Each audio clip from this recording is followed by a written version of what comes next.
हरे कृष्ण। भगवान श्री कृष्ण का जन्मदिन आता है, उसे हम जन्माष्टमी कहते हैं। और भगवान को प्रिय एकादशी जब तिथि आती है तो उसे उत्पन्ना एकादशी कहते हैं। और आप सभी को आज इस उत्पन्ना एकादशी की बहुत सारी शुभकामनाएं। ये मार्गशीर्ष मास का पवित्र समय चल रहा है। इसमें भगवान श्री कृष्ण की भक्ति, अधिक से अधिक साधना, नाम जप और तपस्या करने से वे अत्यंत प्रसन्न होते हैं।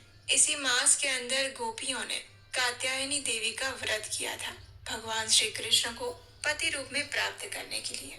और 1 वर्ष के समय के अंदर अंदर उनकी इच्छा पूर्ण हुई थी। ऐसे अत्यंत मंगलमय समय में आने वाली उत्पन्ना एकादशी जीवात्मा की हर प्रकार की मनोकामना को पूर्ण करने वाली है।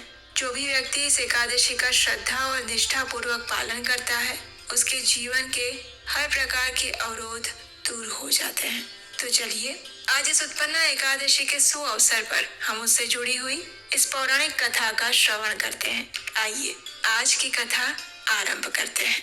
जब असुर शक्ति का आतंक चरम सीमा को लांघ जाता है, तब देवताओं का एकमात्र आश्रय स्थान होते हैं भगवान श्री हरि। ऐसा ही कुछ हुआ था सतयुग के समय में, और इस इतिहास का वर्णन कर रहे हैं भगवान श्री कृष्ण स्वयं। बड़ी रोचक कथा है, ध्यान से सुनिएगा। एक समय भगवान श्री कृष्ण अपने प्रिय सखा अर्जुन के साथ वार्तालाप कर रहे थे, और तब अर्जुन ने भगवान से पूछा, हे केशव, आपने मेरे भ्राता युधिष्ठिर को वर्ष की सभी एकादशियों का महत्व तो बता दिया, और फिर आप ये भी कहते हैं कि सहस्त्र यज्ञ करने से जो पुण्यफल मिलता है, उसकी तुलना भी एकादशी से अर्जित पुण्यफल से नहीं की जा सकती। लेकिन मेरा संशय ये है कि ये एकादशी तिथि इतनी महत्वपूर्ण और आपको प्रिय कैसे बनी? क्या रहस्य है इसके पीछे? भगवान श्री कृष्ण ने अपनी मनमोहक मुस्कान के प्रकाश को बिखेरते हुए उत्तर दिया, हे धनुर्धर, इसके पीछे रहस्य तो है, लेकिन वो मैं एक कथा के माध्यम से सुनाता हूँ।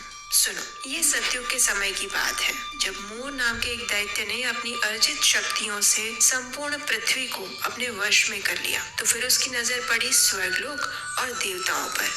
बस फिर क्या था, उस भयंकर दैत्य ने अपने बाहुबल और क्रोध से इंद्र, वरुण, सूर्य, ब्रह्मा इत्यादि सभी देवताओं को भी अपने नियंत्रण में कर लिया। अब घबराए हुए देवतागण कहाँ जाते? तो फिर वे चल पड़े कैलाश की ओर। उन्होंने शिव जी से प्रार्थना करते हुए कहा, हे प्रभु, हमारी रक्षा करें, इस दैत्य के अत्याचारों से हमें बचाए।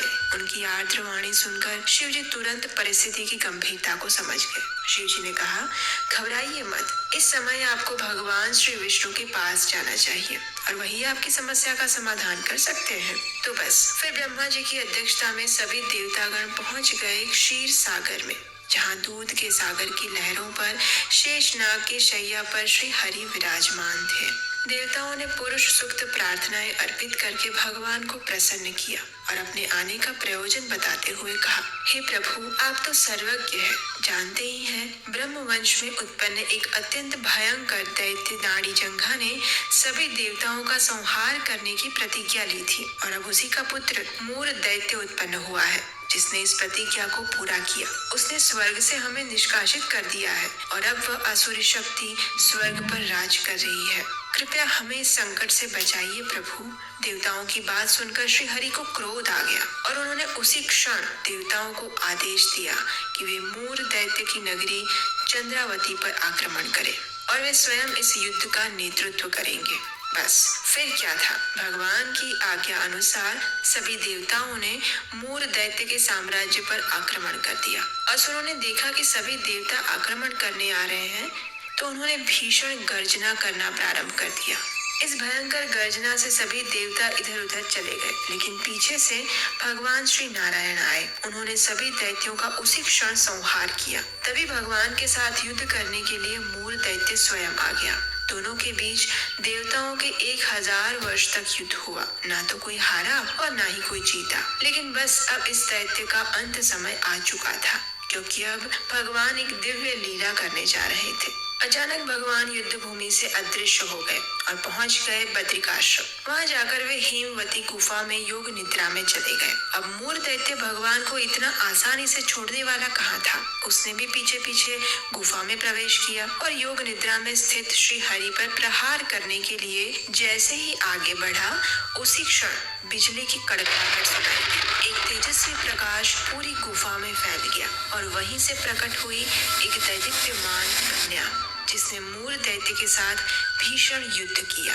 पहले उसे निशस्त्र बनाया और फिर उसका गला काट के उसका संहार किया। जब भगवान श्री हरि ने इस कन्या को देखा तो वे अत्यंत प्रसन्न हुए और उस कन्या से वरदान मांगने के लिए कहा। इसके उत्तर में वह कन्या बोली, हे परम पालक श्री हरि, यदि आप सच में मुझ पर प्रसन्न हैं तो मुझे ये वरदान दे कि मेरे उत्पन्न होने के दिन जो भी व्यक्ति उपवास करे, आपकी आराधना करे, उसके अनेक जन्मों के पापों को मैं नष्ट कर सकूं। आपकी कृपा से उस व्यक्ति को हर सुख समृद्धि प्राप्त हो और जीवन के अंत में वह आपके धाम आए। भगवान इस कन्या की इच्छा सुनकर अत्यंत प्रसन्न हो गए। हे देवी, आप मेरी आध्यात्मिक शक्ति से मार्गशीर्ष मास के कृष्ण पक्ष में 11वें दिन उत्पन्न हुई है, इसलिए आपका नाम उत्पन्ना एकादशी होगा। जो भी व्यक्ति इस दिन निष्ठा पूर्वक व्रत पालन करेगा, उपवास करेगा, उसके सभी पाप नष्ट होंगे और अंत में आध्यात्मिक लोक की प्राप्ति होगी। कथा का समापन करते हुए भगवान श्री कृष्ण ने अर्जुन से कहा, तो इस प्रकार एकादशी तिथि उत्पन्न हुई और जो भी व्यक्ति इस दिन एकादशी व्रत का पालन करता है वह मुझे अत्यंत प्रिय है और मैं उसे सभी भौतिक ऐश्वर्य, सुख समृद्धि के साथ साथ अपनी शुद्ध भक्ति भी प्रदान करता हूँ, जो कि अत्यंत दुर्लभ है। और हाँ, अगर आप हमारे इस